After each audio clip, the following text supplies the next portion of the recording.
I'm Daryl Densford, and I'm at Fort Benning, Georgia. I'm going to sit down and talk to Chaplain Agbere today. He's the senior chaplain here at the Maneuver Center of Excellence in Fort Benning.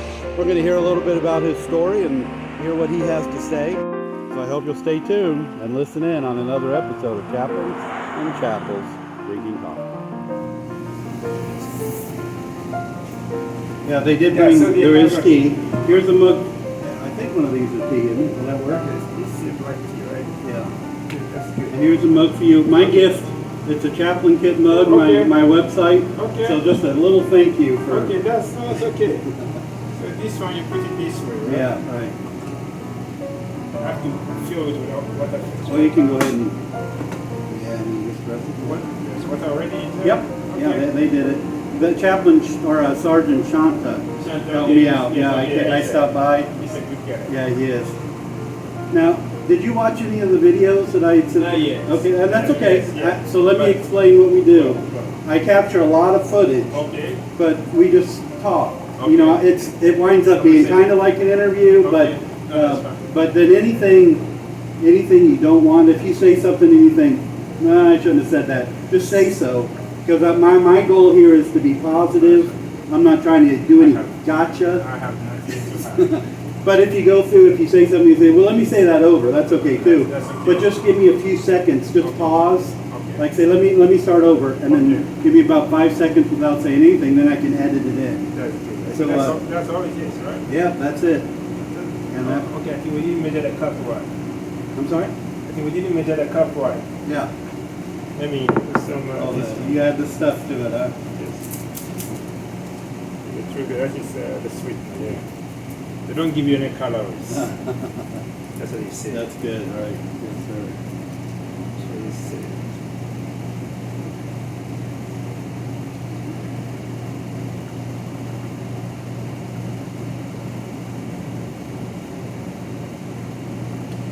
And once it's all done, and I do the final edit, I'll send you a link to it, just Absolutely. if you want it. That way you can have final okie dokie on it. And if there's anything that you don't think's good, then I can edit it. That's yours here? Yeah. Oh, wow. Yeah. See, I capture a lot of footage. Was he in uniform or he was in civilian clothing? He was in Civilian clothes, yeah. I think that was a 56 mic. It could be. Yes. Okay, let me. They had all of this here? Yeah, that's for their thing. Yeah. Yeah. Yeah. That's Okay, interesting. let me get this going.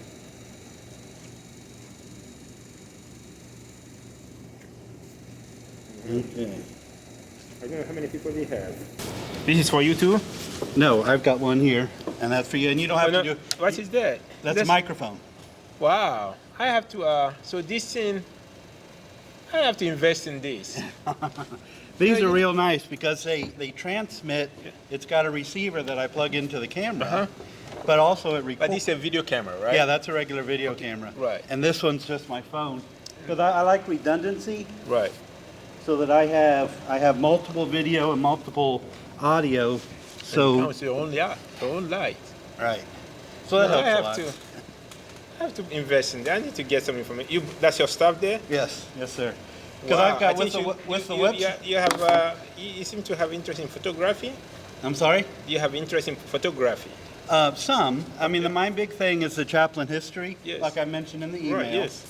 So I do a lot of videos. I've started doing a lot more videos, especially chaplain history stuff. I just did one on the Tomb of the Unknown Soldier, because the 100th anniversary, and I did a segment on each of the 3 interments. So the World War I, then World War II in Korea. I hope the Chaplain Corps is tracking what you are doing. They are, yes. And I'm in fact on the Chaplain Corps Communication Working Group. Okay, good. So and they help me and I help them. Okay. Like Danny Denton, who's in the communications Okay. office. Then We work a lot together. The Navy guy. Is he? Yes, Oh he was yeah, a that's right. retired Yeah, Navy 06. yeah. So yeah, they're tracking that. No, I would love to buy things like this as I transition, so I can really do things like this. Yeah. No, this is beautiful. It's helpful. I'll send an email. You just tell me Sure. what the stuff I need. Yeah. So all of this, they came with a box. No? No, I bought it all. I put it all together Together, separately. right. It wasn't like I bought a kit. Right. I bought pieces here and there. Yeah, let me, help me with these Sure. things. I'll send an email. Sure. And then I used to have, I didn't know that this, I thought that, we are over with this type of video recorders. Yeah. Well, it's digital. Still, yes. So they still sell them? Yeah, yeah. And some are better than others. I mean, I have one that I think recently I read it has developed some fault. I haven't used it much, but it developed some fault. Yeah. And you don't really want to invest in repairing those things. yeah. And this is kind of a medium range. I Right, didn't yeah. spend a lot on it. Yeah. But it does pretty good. It does really good on video. It's so beautiful, and with the lights, Yeah. you can beat that. It helps a lot. Yes. Yeah. All right. So, well, let me You first have- start. So, Okay. Agbere, is that the Agbere. correct pronunciation? Agbere. Agbere. Yes. Oh, okay. Agbere. So it's Chaplain The Agbere. way you pronounce it, it doesn't matter how you pronounce it. Okay. Yeah. The way But properly it's Agbere. Agbere. Yes. Okay. Let me do an introduction first. I Okay, forgot to okay. do that.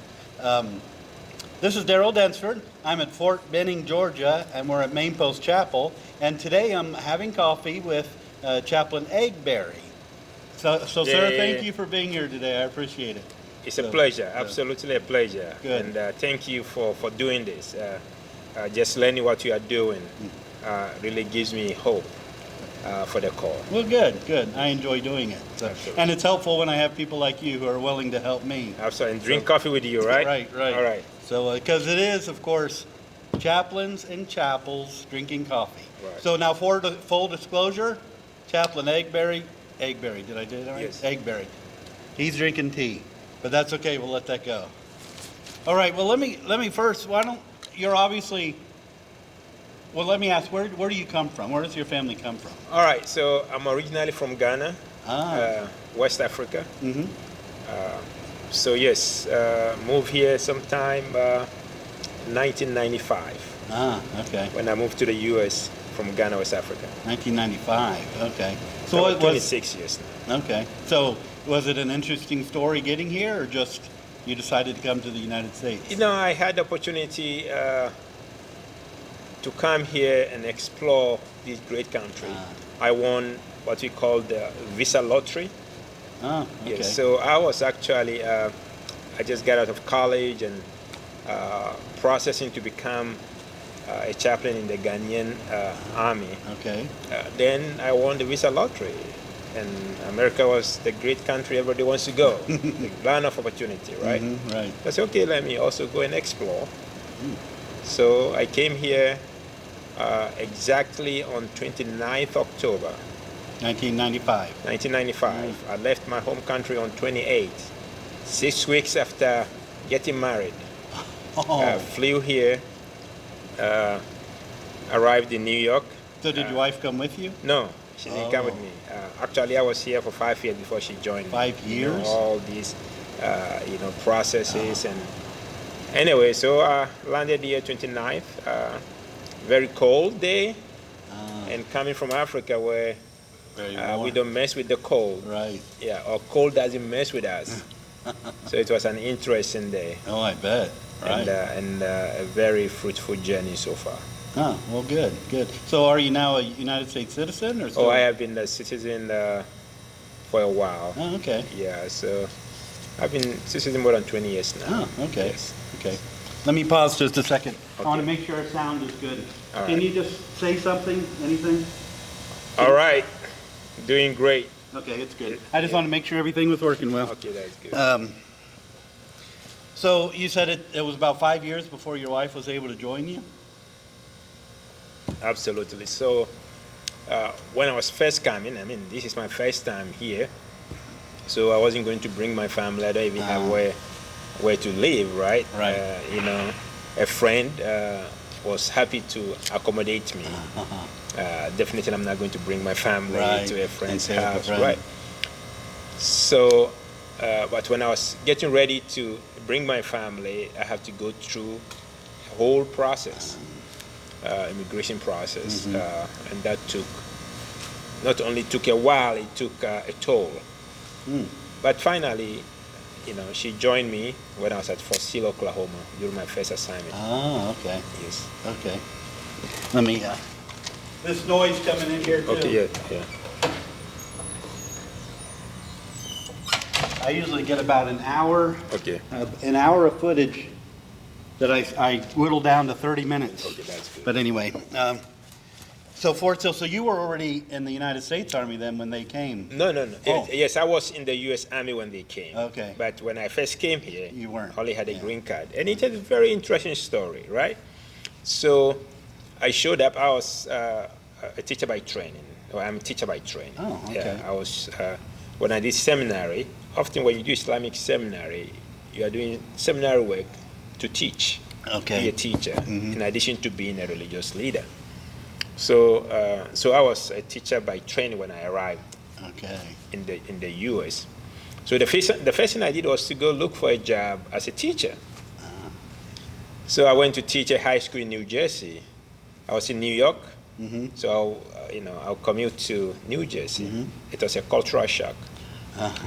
Today I can go back and teach because I'm now an American and I understand the culture, right? Right. But it was a cultural shock then. When I walk into the classroom, no uniform, kids sitting there with crossed legs and didn't even notice you. Yeah, you're not important, right? Whereas in Ghana, you walk into the classroom, kids will stand up like when you have a staff call, the commander shows up and you all want Right. The stand respect, up. you show respect. That's how you do in Ghana. No, not here. Right? That was a cultural shock. I had a kid even ask me, how much do you get paid to do this? All right, in the elder taboo of Africa, that is no go, right? That's a no go. Right. So it didn't take long. I knew I didn't belong there. I had to look for something else. So in the course of running away from the classroom, so I ended up in the Navy. And when I was joining the Navy, the interesting part is that I forgot that the Navy, or simply I would say, I did not connect the Navy to the ocean. Right? Yeah. For some reason, I thought the ships just sail on sand. I grew up in Ghana, which is where I live, was like 5 or 6 miles from the ocean, and that was the only opportunity you had to swim. We didn't have these swimming pools and things like that. Yeah. But then also it was dangerous because before you realize, you are drowned, and you grew up and you knew a lot of kids that went to swim and got drowned. So it was off limit from your parents. I mean, God helped you. They found some sand in your hair after you came from the beach. So you grew up with this phobia about the ocean.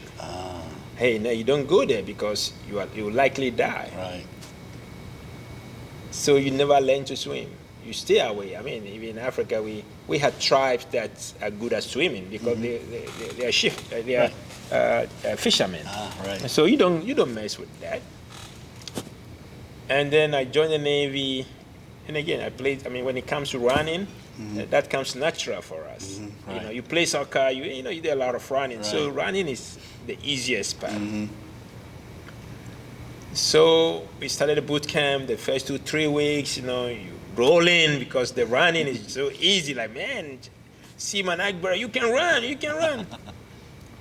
Then one day they say, okay, today we're going to go qualify swimming. I said, what? I said, we don't do that. Where I came from, we don't do. Oh, you have to. I say, we don't swim. And they're like, oh, you have to qualify or you're not going to graduate. Okay, fine. So we went there with our towels. So you had this tower 12 foot up, and then you have the pool 12 feet down, right? So you go up 12 feet up, 12 feet down, 24 feet, right? Yeah. So you jump, and then you float for 5 minutes. That means you've qualified. Okay. American kids, I mean, this is They do it normal. all the They time. jump, they are done. Right. I jump, I close my eyes, pray, jump, and I just stay down there. They had to come get me. You say didn't you- float back up? I mean, how do you do that? Yeah, right. They said, you're supposed to float. I said, I told you, you got the wrong person, right? And then you fail, you have to come back for remedial to see if you make it. You didn't make it. The NCO says, I'm going to pass you, but I really challenge you when you go to your next assignment, you better learn to what? Learn to swim. I said, don't worry about it. I think I'll find my way out. I didn't belong to the Navy. I have to leave. So that was a very interesting story. Yeah. Yeah. But how did I switch from the Navy to the Army? Right. So when I was at boot camp, Great Lakes, the Islamic endorser was visiting the post to talk to the commanders and see, check on the welfare of Islamic soldiers, Islamic seamen. And you went into the Navy just as a ordinary Yes, enlisted exactly. seaman. Because I didn't have citizenship, and the Navy would not commission you if you didn't have citizenship. Okay. Until the Army until 9/11 will commission you if you had green card, if you had residence permit. So, but special staff, doctors, chaplains, veterinarians, and all of these, and that's how they got a lot of the priests at that time. Right. Until 9/11 when that was closed. Anyway, so one day I was sitting in Islamic classes on Sunday, because Sunday is the day of worship. So I went. I just go there to stay away from the barracks. Right.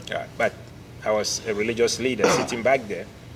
So they were having some discussions, questions, and the lay leaders who were running the classes were struggling with some of the questions. So I stood up and just clarified things here and there. Provided some textual evidence. And then when I sat down, I saw a gentleman ask me to come out. I followed him out, and he asked me where I was coming from, my background, and he blurted, "Brother, you need to be a chaplain." That was the endorser sitting there.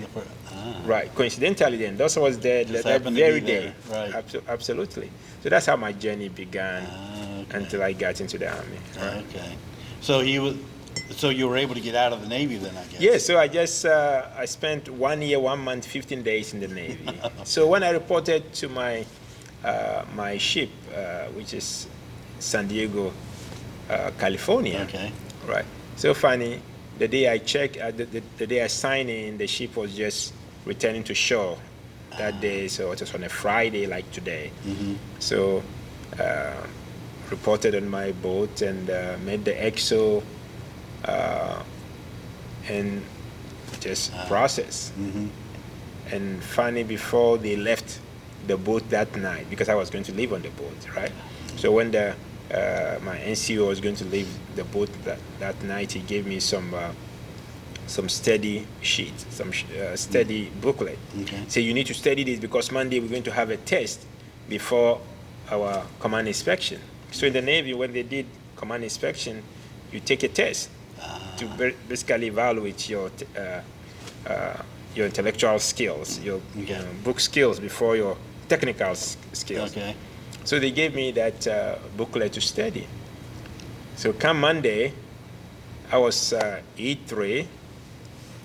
So the highest ranking enlisted is E7, right? And then you had an E6, and then 2 E5s. So I was the only E3. Right. So the inspectors came on Monday. We took the test, and I scored highest. My very first day on the boat. Oh, wow.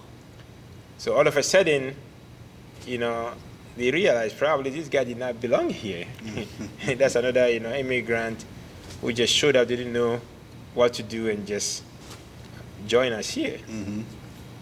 Anyway, so when it's time for me to apply for accessions into the Army, and I requested to be given conditional discharge.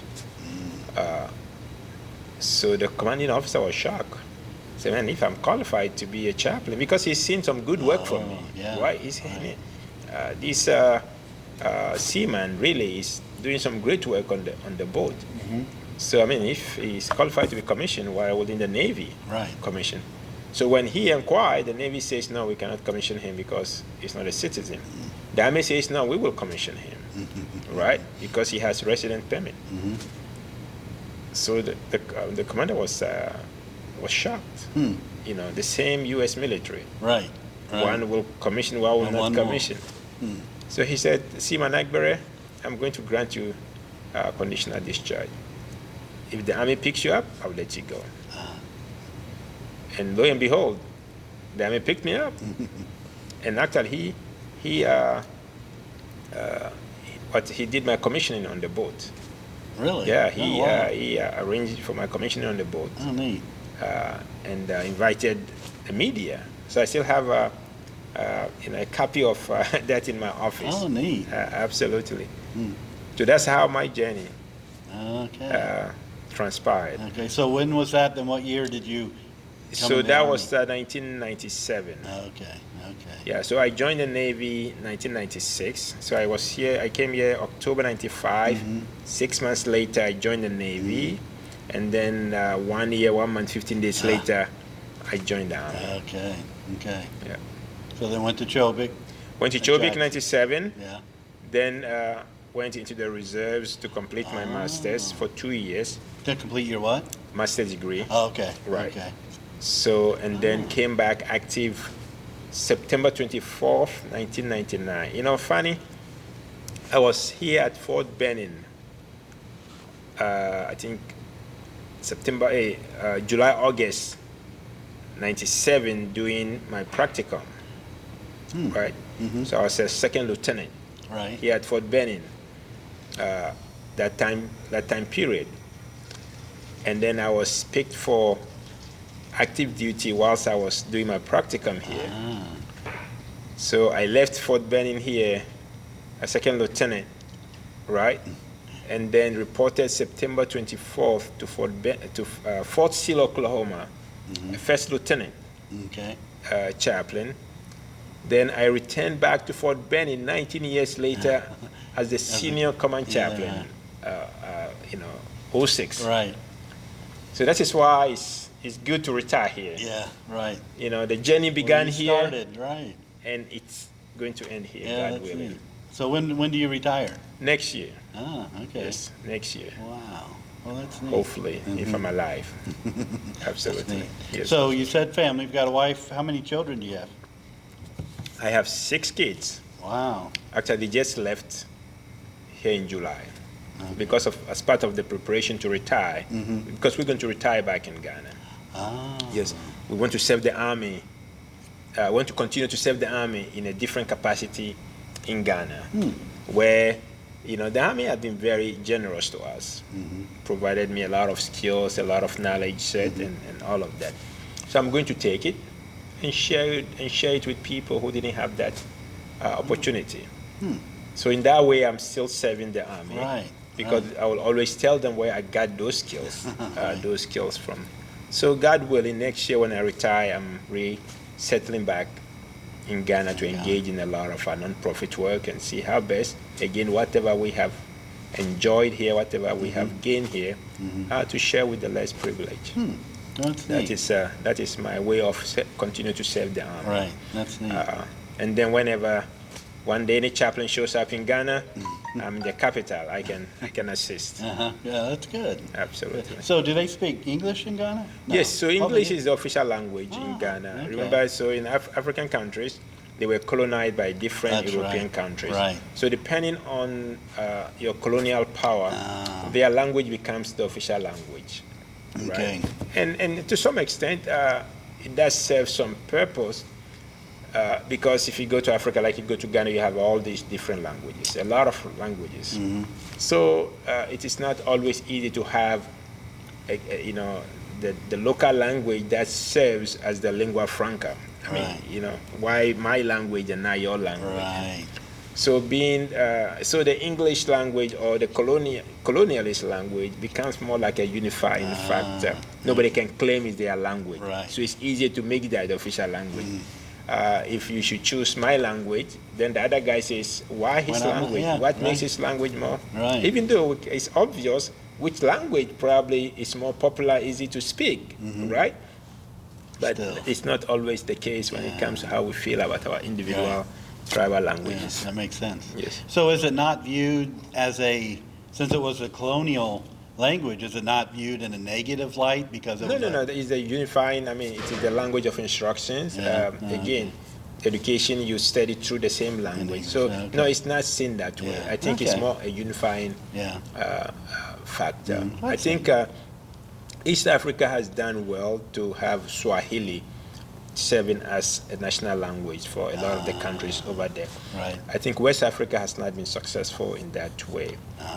When you begin to promote one language, then you're creating problem because others will raise the question, why that? Right, right. So that is why I think the colonialist language becomes good. more like a unifying lingua franca. Yeah, that's good. That makes sense. Let me check this here. I want to make sure I don't get turned off. No, And reset. Okay, yeah, we're still going. So recently, let's see. Oh, recently you were involved with immigrants from Afghanistan, is that right? Right, so I was tapped to just basically provide some SME oversight on some of the activities there, especially on the chaplain side of the house. So I went to Fort Lee, where my friend, what is his name? I just went blank. Anyway, so I went to Fort Lee, and then after Fort Lee, I also was invited to Fort Bliss. Right. So Fort Lee, they were the first to start receiving immigrants before the pull out. Right. Okay. So initially it was very Smooth. steady, smooth, Right. because again there was no any agency to move the people out. So that was very easy to manage comparatively today compared to what later transpired after the pullout. So Fort Lee, we had IAG hotel, and so everything looks so perfect. It's very Right. so beautiful. But then when things got rough and we had to expedite this thing, so what Fort Bliss had was a much difficult situation than what Fort Lee had. So Fort Lee, you have people in hotel and having a normal life. Right. Now you go to Fort Bliss and you have people in basically a desert-like environment, in tents and things like that. And the people there are doing their best to really to help.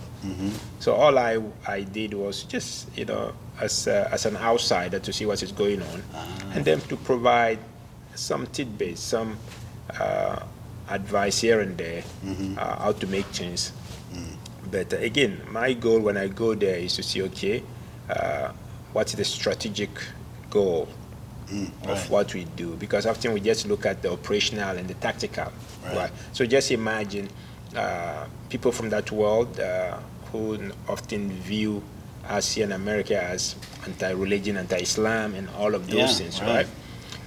And then they show up at like Fort Lee, and they have a prayer room set up for them. That would be the last thing on their They mind, would think. especially when they are coming to the great Satan country, if you can put that in quotes. So so really that is a mind-blowing thing to see, Yeah. right? So that is the strategic message, because definitely they're going to talk to somebody. Right. And we showed up, and we even had a mosque where we can pray. But when we are doing these things, all we care about is to make sure they use it. And I tell them whether they use it or not is not important to me. It will be good for them to use it, but just knowing that we put that in up there just for them. That is a very strong message to send to that part of the world. Instead of focusing just on the tactical, operational. Right. That is important. That is very, very important.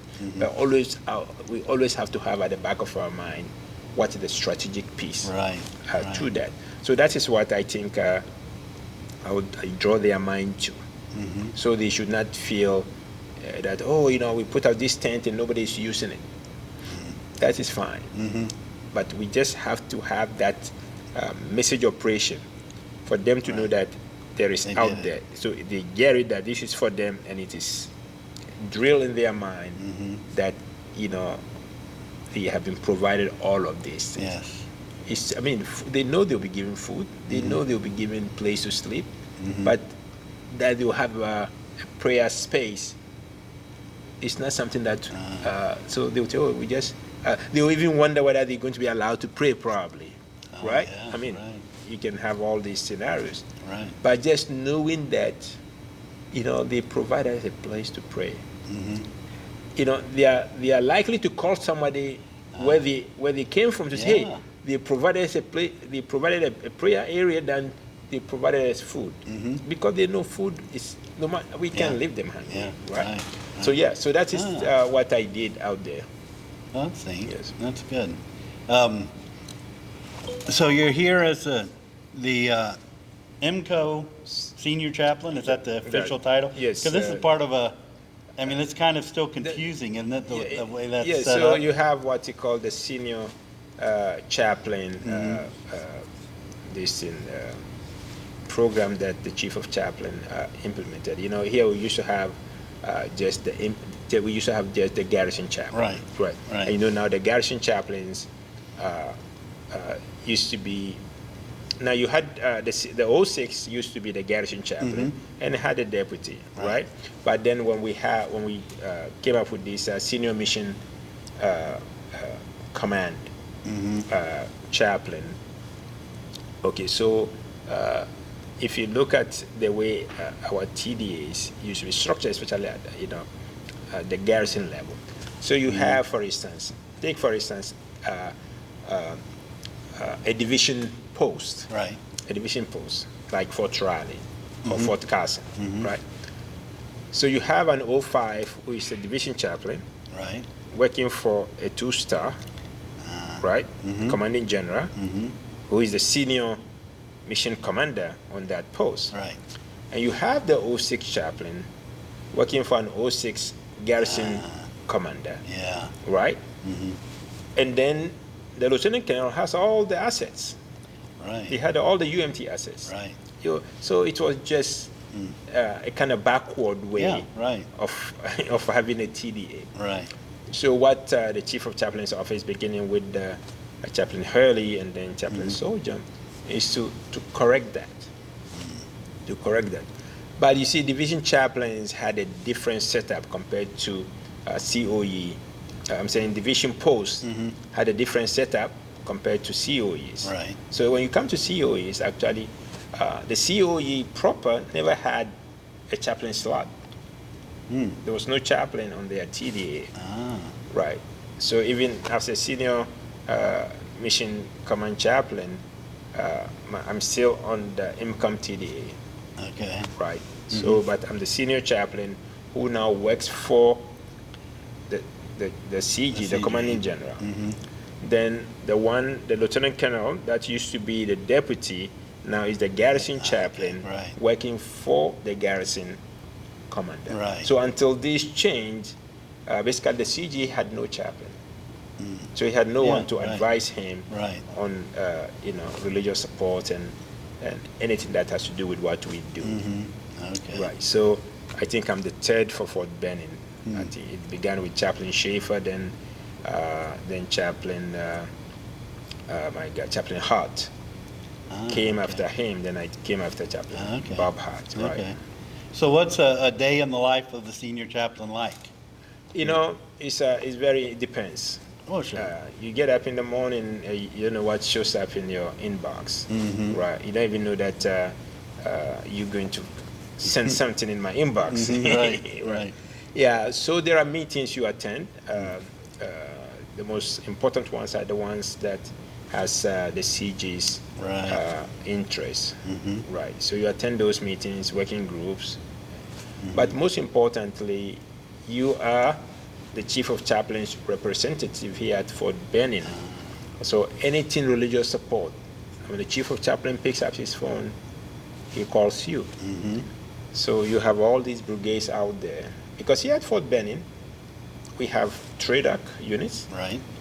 we have FOSCAM units, we have we have the Rangers, which is the special units. Right. We also have we also have the hospital. Oh, yeah, the MedCom. The MedCom. Yeah. Right. So we have all these different units here that fall under Fort Benning. So, and you are responsible for their development, their training, and all of those things. Right. Right. Okay. So when I wake up in the mornings, how can I set all of these people? How can I set them up for success?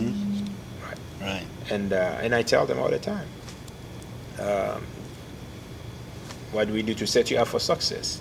That is the most important thing for me. How do I develop those beneath me right now? Right. To take one day to take my job. Right. And so I think that is what every 06 chaplain should be thinking about. How can I replace myself? Right. And to replace yourself is to really invest a lot in developing junior chaplains, training them, and making sure they understand how the chaplain corps runs. Right. You know, we talk about how the army runs, but how does the chaplain corps runs? Yeah. A lot of the time, you find that we don't know. Right?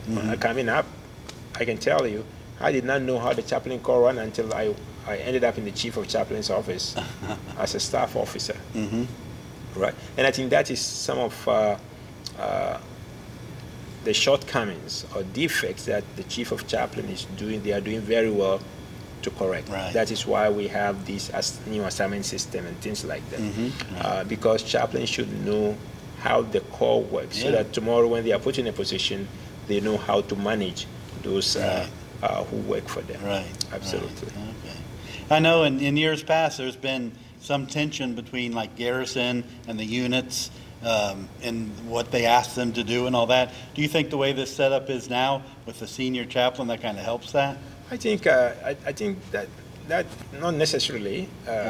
Whatever tension was there depends on how relationship was built. Okay. Right.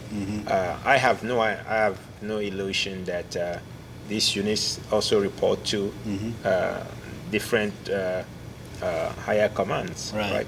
So when you come and you let them know you are here for them. And also you teach them what the concept of team is. Right. So here we don't talk about IMCOM, Forces Command, or TRADOC. We talk about UMTs. That's good. Absolutely. So often because the tensions maybe happens on some posts and not on some posts, depending on who the leader was or is. Right. So it's how you lead. That makes sense. Yes, if you come and it's very, very clear what your philosophy is, and you emphasize that sense of teamwork, I think they're going to listen. Right. Right. Absolutely. I mean, you have some who just, they are just lone rangers. They just have no sense of team. Right. And all they care about is their own recognition and making rank. Right. Those onesies, twosies will be there. Yeah. But what is important is the leader laying out a very clear philosophy of his leadership. Right. Right? I mean, any chaplain who comes here, they will in process with me, for instance, and I lay out my philosophy to them, which I call excellence. And for me, what is excellence? I don't leave that to them to define. I define my concept of excellence. I tell them, for instance, first, I want you to lead ethically. Good. I mean, as chaplains, we are in the business of character. Right. If we fail in that department, we have nothing else to offer. That's right. So that is number one. Number two, I say, I want you to steward efficiently. That means take care of the resources, take care of your 56 mic, but most importantly, take care of yourself and your family. Because if you don't get that right, everything else is going to go haywire. Right? The third thing I tell you, I say, I want you to minister effectively. I mean, ours is a calling. And because it's a calling, you definitely want to make sure that whatever you do, there is a sense of purpose behind it. You just don't preach for the sake of preaching. Right. I don't care if the chief of chaplain is sitting in the pew or a private is sitting in the pew, you give it your best. Especially here that we have trainees. Yeah. You know, a chaplain may think, oh, these are trainees, I can just say it. No. Then you don't respect your calling. Right. You don't take pride in your calling. If you take pride in your calling, you're going to give it your best, regardless of who is sitting in the pew. Whether it's one person or it's 1,000 people, it's the chief of chaplains or it's Private Agbere, you're going to give it your best. But everything you do, the counseling, you just don't do counseling for the sake of counseling. There is a purpose, there is a goal. That is how you tell whether that counseling is working or it's not working. Yeah, right. Absolutely. Right. So you have to minister effectively. And finally, you have to be a team. To be a team player means nobody cares who gets the credit. Right. We all care about the mission, not the credit. And because we, again, have God, we are in the God business, I have to believe that if I deserve the credit, God will bring it to me. Yeah. Right? Right. And when we do that, then we help ourselves and not cause ourselves unnecessary stress about that promotion, and all of that. Right. If I deserve the promotion, God will bring it to me. Sure. And again, sometimes I may think that because I was passed over for promotion, then something is not right. Maybe actually it's good for me. Only God knows. Yeah. I just have to figure out what is God trying to communicate to me. Right. It doesn't say that I wasn't good in my ministry. It doesn't mean that I wasn't doing good work. God has his own way of what? Dealing with things. Yeah. Right? That's good. So I tell people to be a team player means you don't care who gets the credit. You care that the mission is what? Right. Is done right. Right. And then you put your trust in God that if you deserve the credit, you bring You'll it get your it, way. yeah. If a different chaplain deserves the credit, he will take it his way. So that is how I explain my philosophy. That's good. But I emphasize on the team thing. And I tell them, if you do these things I'm telling you, your unit is going to like you, and we are going to like you. Yeah. Right. Absolutely. So That's it's for good. your own good, not just to make us good. Right. That's Absolutely, good. yeah. That's good. So nearly 20 years now you've been in. Yes, 23. Oh, 20, roughly. oh, okay. So. I think I did 1 year in the Navy. Oh, okay. I did 1 year in the Navy, and then I'm now in my 22nd year in the Army. Because okay. September 1919. So 22. So this September was my 22 years on active duty. So now I have 23 years. When I retire, I'll be 24 and some change. Okay. Right. So there's not that many Muslim chaplains, obviously. I guess when you came in, how many had there been? So when I came in, initially we had the first one, Chaplain Muhammad. Then Chaplain Khan came in, and then we followed Chaplain Khan. But there were about 3 or 4 of us. We just came in around the same time. Myself, Shabazz, Rahim, and Abdullah. So 4 of us came in, the same period, very short period. Okay. So all of the 4 of us now, 3 of us are 066, and then Abdullah is retired. Right. But then so you have 306, and then you have a bunch of captains. I think we have 4 or 5 captains now coming up. Okay. Right. Oh, well, that's good. So do you think that you've been thinking about your career progression, both in the Army and in the Chaplain Corps? Do you think that the fact that you are Muslim, has that impacted it positively or negatively? No. You had, I personally think I have made a lot of difference. I have made a tremendous amount of, both for the Army and for my religion. At least there are units that I have been in, and I was the only Muslim. So, and at least even if one soldier said, you know what, I know one good Muslim. For me, that is a big success. Right. Yeah. But we've done some great work, whether here in the U.S. or during deployments. We've done our best, and God has brought some victory to those to those events. And there have been challenges, right? And again, that is, everything will come with its own challenges. Right. You know, I've been to units where before I even showed up, the commander is like, why are you sending me a Muslim chaplain? But then I'll leave that unit and that commander becomes my best friend. Won him over, yeah. Or that sergeant major becomes my lifelong friend, right? You see what I'm saying? So all of these, so challenges will come, but then you turn challenge into what? Into good thing. Yeah, so like I said, I have been to places where they didn't want to see me, Right. but I left there and I'm their best friend. Yeah. And I have a lot of those stories to tell, right? For those who still had their own negative impression of you, it's because you just can't change everybody. Right. You can't make everybody love you, right? Right. But I think Army-wide, I think I have seen my contributions in making, you know, helping soldiers, contribution to the Army, Army mission. So that is important. So Right. When I retire, I look back with fondness of what I have done in the Army Chaplain That's good. Corps. Right. Good. So after 9/11, there was a lot of knee-jerk reaction. A lot of people just automatically, if you're Muslim, you're bad. Absolutely. Did you feel much of that? Oh in yeah, I the was Army? at Fort Sill. That was my first assignment, Oh, right? yeah. So yeah, even on today, even if I Google, I will still see some of those negative comments about me from 2011. But again, so we like to concentrate on the negative. Yeah. But then there was a lot of positive. I still remember this lieutenant, second lieutenant, forgot his name. Actually, I later met him at CGSC several years later. So I remember a phone call from him when I was at home when he told me, Chaplain Agbere, if anybody messes with you, please call me. I don't forget that. Yeah. He said, if anybody messes with you, please call me.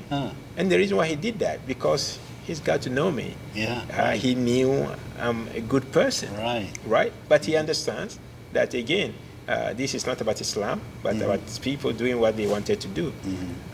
So that lieutenant, that message from him resonated with me very well. And it always gave me a sense of hope. Yeah. Because I did not request it, he called me to tell me, if anybody mess with you.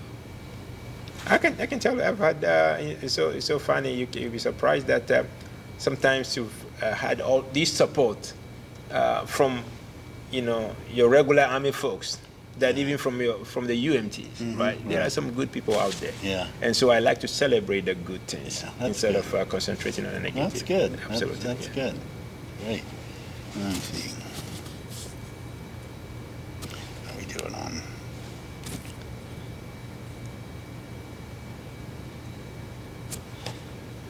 So if you had a moment and you had new chaplains or young chaplains here, and you could tell them whatever you wanted to tell them, what would be your message to them? That's what I tell them. To pursue excellence, right? Yeah. Because I think, again, to be a chaplain is unique. That's how we call it, a calling. Yeah, right. Right? And I think the challenge we face is, with time, sometimes we get distracted from that calling, especially when you need to go up the ladder. I mean, sometimes the chaplain, because sometimes you find yourself, all you do is just pressing buttons behind a computer and not really doing what you thought you were called to. Right. But you have to figure out, how do I turn that to serve my calling? Right? When I was at the Chief of Chaplain's office and I was just a staff officer, okay, all I did was to manage chaplains in school and all of those things. Right.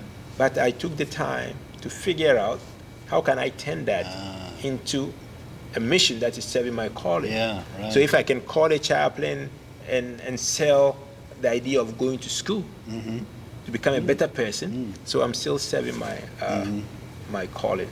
But the most important thing is that when I meet young chaplains, I want to tell them that theirs is a calling, and they have to stay focused on that goal. They should always ask themselves, am I still living the call? Right? Because you can easily distracted in an organization that is very hierarchical, where rank is very, very important. And again, so that is why when we get a pass over for promotion, we can be very bitter. Right. We can be very bitter because we think it's a sense of entitlement to have to be promoted. Yeah. Right? No, yours is a calling. Right. So you always have to ask yourself, are you achieving that purpose? Are you being driven by that calling? Right. Everything else is secondary. Right. If you get promoted, that is good, right? But that is not your ultimate. Most important. The yeah. most important. Yeah, Your that's most good. important purpose is what? Is that you live Live your call. that calling. Not everybody is going to be a colonel in the Right. chaplain corps. Not everybody is going to be a chief of chaplains. I know I'm not going to be a chief of chaplains, right? So, but I know I have a calling. And that calling is more important to me than being a chief of chaplains. Because if I become a chief of chaplains and lose my calling, then it's not worth it. Yeah, right. Right? So we just need to tell the chaplains that don't get distracted. We will all go back home and report to our Father. Right. Right? So when you happen to be before your Father, what do you want to tell them? You want to tell them you lived your calling or you got distracted. Yeah, yeah. And that's what matters. That's good. Yes. That's good. So you had mentioned that. Do you think there'll ever be a Muslim chief of chaplains? Oh, yes, absolutely. It's possible. Yeah. Everything is Well, possible in possible, America. yeah. Yes, Yeah. everything is possible in Do you America. think anytime soon? I mean, there's a lot of good. I mean, Yes, we've seen good. I mean, that's what I'm saying. It's a possibility.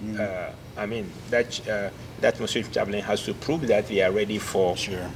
They are ready for that job. I mean, Right. it's a very important job. It's Yeah. easy to just say, oh, because it's a Muslim. But again, America, everything is what? Everything is Possible. is Yeah. possible. Yeah, right, Yes. right. So it's not just being a Muslim. It's whether you are ready for the task. Yeah, right, Right. right. You have what it takes Yeah. to be that. Regardless of what your faith is. Absolutely. Yeah. That is what matters. So just being a Christian doesn't mean you have to be a chief of chaplain. Yeah, right. If you don't meet, what it takes. Right. If you don't have what it takes to be a chief of chaplains, I mean, right. you have, as I said, in the army in the army or in the chaplain corps, great chaplains are promoted, and great chaplains are passed over. Likewise, some mediocre chaplains can get promoted. Right. It depends. It's just a timing issue, Right. right? Right. So, but it doesn't matter where you come from. That possibility is always. I mean, nobody there. thought even we'll have Muslim chaplains in the Yeah, army. right. And today, it's a norm to have a Muslim chaplain in the Right, army. So right. all of these things are possible. I think this country offers great opportunities, That's true. and that is what makes it different. Just think of it. With my accent from where I come from, and I'm a colonel in the U.S. Army. Yeah. It's not always the case. Right. In other parts of the world, right? I mean, do you think I'll be in China and I'll be a colonel in the Chinese army? It's not going to happen, Right. It's just not going to happen. Maybe sometime in the future, but not now. So that is what makes this country unique. So if I can come in and be a colonel, I mean, there's nothing that keeps a Muslim one day becoming chief of chaplains. Yeah. Right. That's good. So what preparation did you have to go through as a Muslim? So you're an imam. Yes. To meet the requirements. I mean, I know the requirements are the Yes. same to get in the Army, but what was your preparation? Yeah, so like I said, the Army has certain requirements you have to meet. Yeah. Right. So, but before I came to the U.S., I already had seminary. Okay. So even though in Islamic institutions, typical traditional Islamic institutions, you don't need a master's degree to be an imam. Okay. Yeah, you just have to have good education. Okay. Right. So I had traditional Islamic training in the country of Sudan, which is Okay. one of countries with great Islamic scholarship. Right. So I studied in Sudan. I did seminary there and graduated. Okay. And like I said, when we do seminary, it automatically means you're going to teach. Right. Right. So, but I specifically did some training in education before I went back to Ghana. Okay. But you come to the U.S. and they say, hey, you have to have an equivalent of MD, right? So that's why I had to go get a master's degree, further education in Islamic studies. Okay. Exactly, to get a master's degree. Okay. But if I were competing in a typical Islamic environment, I didn't require a master's wouldn't need degree. that. because your training, because unlike here where mostly the first degree level is just general education, when it comes to Islamic universities or seminaries, when you go through a typical Islamic seminary, by the time you finish your first degree, you are a clear qualified. You have more people in the field of religious leadership with a bachelor's degree than you have in master's degrees. Yeah, because again, you are normally when people begin to take the master's doctorate, then they want to become professors in the seminaries. Right. But if just to do religious work, to be a religious leader, to lead a mosque, a good Islamic seminary with traditional Islamic education prepares you well for that. Right. I can tell you, somebody who gets a good traditional education in Islamic seminary definitely has superior understanding of Islam than somebody who goes through our secular institutions here to get a master's degree in Islam. Absolutely. Because if you go to a typical Islamic community, right, and you didn't speak Arabic, you didn't have some good memorization of the Quran, especially not necessarily all of the Quran, but the fact that you can recite it very well, then they will not consider you an imam. They will not consider you an imam. So that is the difference. Okay. Okay. Was there anything that I haven't asked that you wish that I would have? No, I cannot go into your mind. But anything you'd like to say, anything? No, as I said, I heart? think it's been a great journey. Being in the Army, I absolutely think I've been very fortunate to be brought this way, to acquire what I've acquired, and even to be, to be blessed with coming up the ranks to this level. Right. Whenever I look at my background, where I came from, and I see myself as a colonel in the U.S. Army, sometimes I find it difficult to believe. But that is what God can do. That is, the realm of possibilities that God can always bring in our lives. So that's why we really have to put our trust in God and do our best. Do what we can humanly do and leave the rest to God. Whatever the result is, we have to appreciate the fact that, yes, because we couldn't have done much better than that, other than what God has destined to be our lot. Right. So I thank everybody in the Chaplain Corps. There are great men in the Chaplain Corps who really were instrumental in my growth, right? And some of them have long retired, but some are still, and somebody like Chaplain Walker, Brian Walker, who was at the chief's office. He's been there forever. He was the immediate past commandant, right?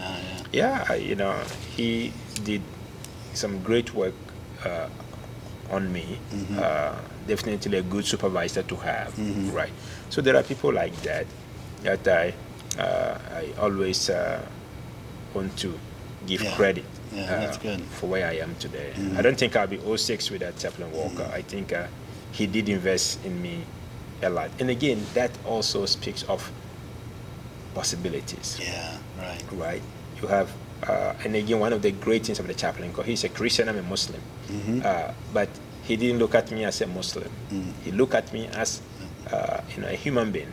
That I want to make a difference in his life. That's good. And so this is the great things about the Chaplain Corps, because the Chaplain Corps is about human possibilities. Right. We do have our theological differences, but at the end of the day, what matters is our common humanity. And making sure we want to treat others just like we want to be treated ourselves. That's good. And that's a golden rule, and it's applicable to all the religions. That's good. That's good. Well, I want to thank you for taking time to sit down with me. It's been a joy getting to know you a little bit more, and then being able to share your story a little bit with others. And I thank you for tuning in to Chaplains and Chapels Drinking Coffee. I hope I'm still drinking my tea. I hope that you'll tune in again for the next episode. Now, could you do me one favor? Yes, sir. Could you say, can you look at the camera and say, I'm Chaplain Agbere, and this is Chaplains and Chapels Drinking Coffee. I am Chaplain Agbere, and this is Chaplains in Chapels Drinking Coffee, even though I am drinking my tea. Very good, thank you.